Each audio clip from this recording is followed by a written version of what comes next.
You've done everything you're supposed to do to have a great life. You've built the career, you went to the right college, you're dating the right people, you have the network, and yet you still feel alone in most of the rooms that you get into, and you don't feel the kind of support that you always hoped that you'd find.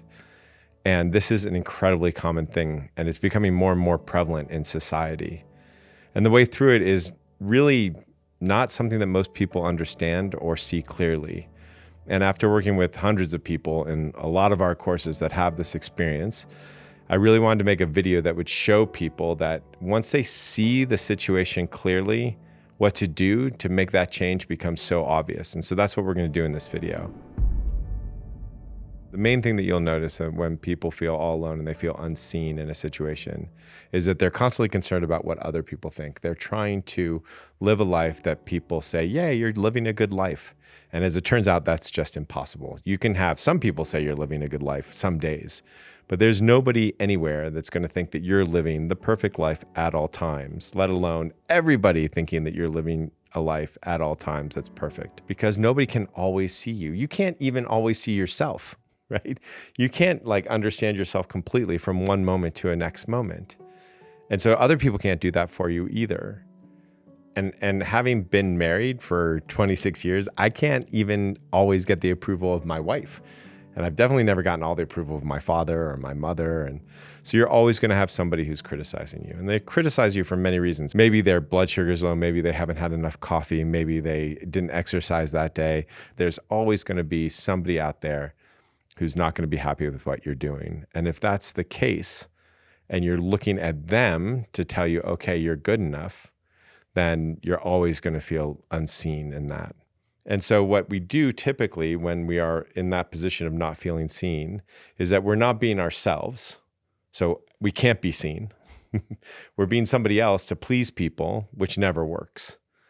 And so instead of being seen for who you are and having those moments of, oh, goodness gracious, that they see me and I can feel that, I'm always presenting something. I'm always fronting so that people can't actually see what I am. They're just seeing my front. So the satisfaction can't be found in some perfection that's out there, either in yourself or somebody else. It can only be found in those moments of, oh, for this moment, I am surprised by how well somebody sees me or how well I see myself.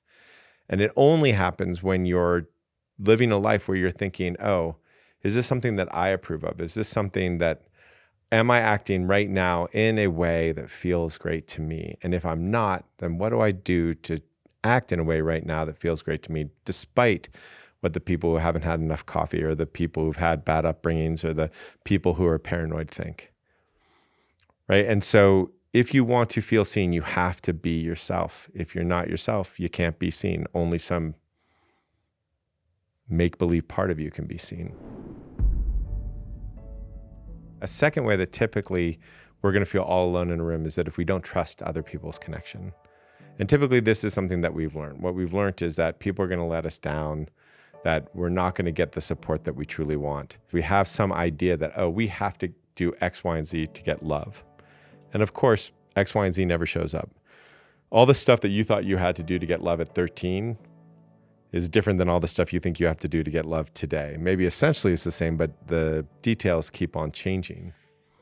And this happens a lot with CEOs that I know that are very high achieving CEOs, where there's just all sorts of people that they organization has what let's say 2,000-3,000 people or 10,000 people. And everybody in that organization on some level wants the CEO to feel impressed with what they're doing. They want the approval of the CEO. They want to do a good job. That nobody wakes up and is like, you know what? I hope that the CEO hates the work I'm doing today and I do a really shitty job. And yet most CEOs can't see that that's what everybody's trying to do. They feel alone in it. They get upset because they feel like, oh, I'm holding this all by myself, even though that they're not. And that's when you know you're in this situation where you're actually pushing the support away instead of actually seeing it.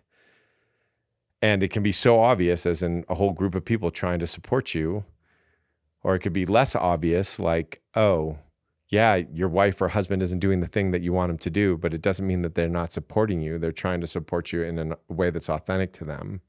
And you push that away. And when you do that, you're never really going to be you're never going to really feel seen. So it's really important to acknowledge on a day-to-day basis, oh, what is it that's happened today that people are trying to do to support me? And when you do it, you'll realize there is really no day that goes by where there isn't somebody trying to support you, somebody trying to get you like a great cup of coffee, or somebody trying to make a great YouTube video with you, or somebody trying to help you build your business. It's always around you. And it's just something that you have a hard time seeing if you're used to, oh, I have to achieve for love. I have to achieve for feeling worthy. And so typically one of the things that you'll notice of the people who feel all alone in the world is because they are feeling like, oh, I have to achieve to be worthy. They think that that's the case. The third thing that makes people feel all alone is that they're not actually facing the aloneness. They're not actually facing that part of themselves that feels like, oh, I'm not good enough. And if they don't face that part of themselves, then they're constantly being run by it. So typically what happens when somebody has this feeling is like being alone in a great relationship with themselves is something that's really scary. So they keep themselves incredibly busy, constantly occupied. And because it's constantly occupied, they don't actually get to see what that feeling is.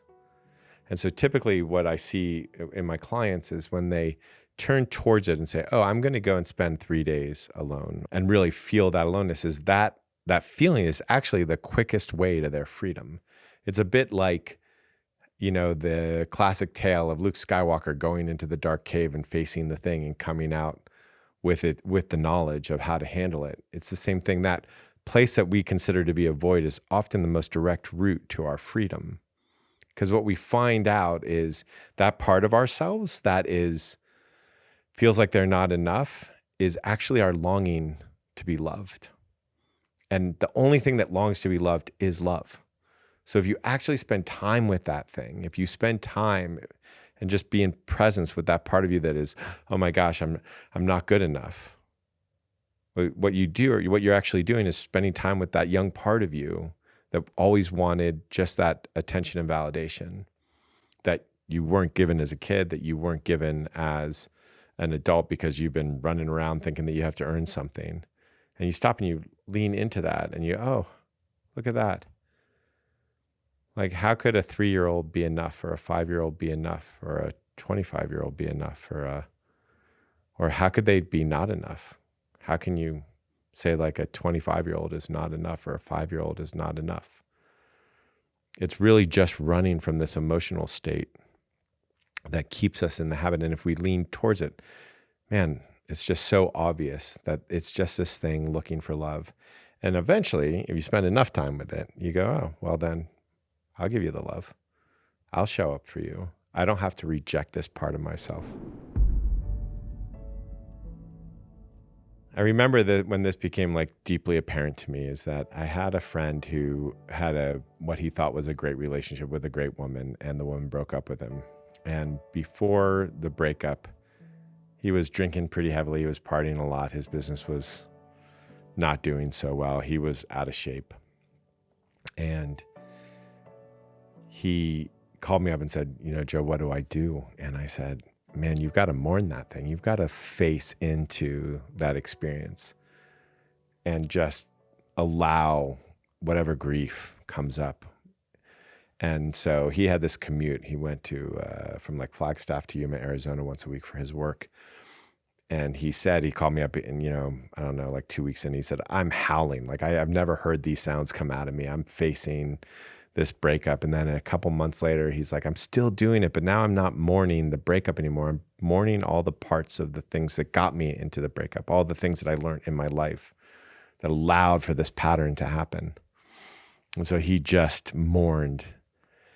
And 6 months later, he's in shape. He's not drinking. His business is doing great. And that's what it is when you actually face that abyss. What you're doing is you're facing the thing that's been driving you your whole life because you're not taking a look at it. And if you take a look at it, yeah, it's uncomfortable at first, but it really quickly becomes a direct path to freedom. It's amazing how short of a period of time, because I know it sounds really unappealing. Like, what do you mean I got to look at the thing that I've been using my entire life not to look at, right? Like, what, that doesn't sound smart, Joe. And all I can say is if you do it, 2 or 3 times for 2 or 3 hours, you'll notice it gets easier right away. And it's a whole lot easier than avoiding it, because that takes an entire life of energy to avoid it. There's obviously a lot of things that you can do, practical stuff that you can do. You can not avoid that emotional experience, and you can feel it. You can see that there's a whole bunch of people who are trying to support you. You can give yourself the love and acknowledgement that you're looking for outside. You can constantly be saying to yourself, oh, is this the thing that I want to be doing right now that I'm proud of, instead of looking for somebody else to verify you. But the thing that's going to get you the most bang for the buck right away is every day, sit down and think of 3 to 5 people who have helped you out. Doesn't matter if they helped you out in the past or they helped you out that day. It doesn't matter if it's a little help out, like got you a cup of coffee, or a big help out, like gave you business advice or made a video for you. It doesn't really matter. Just something that somebody has done to support you, and write them a thank you note. Just like a, hey, I really appreciate that. And what that does is it allows you to acknowledge what's being done for you, so that you can see that you're actually not alone. So you can see the support that you have. And that support, when you start to see it, builds a base that makes it easier to face into that abyss that you've been avoiding your whole life. So it's the thing that's going to get you the most bang for the buck. And it's super easy, and it feels really good to do.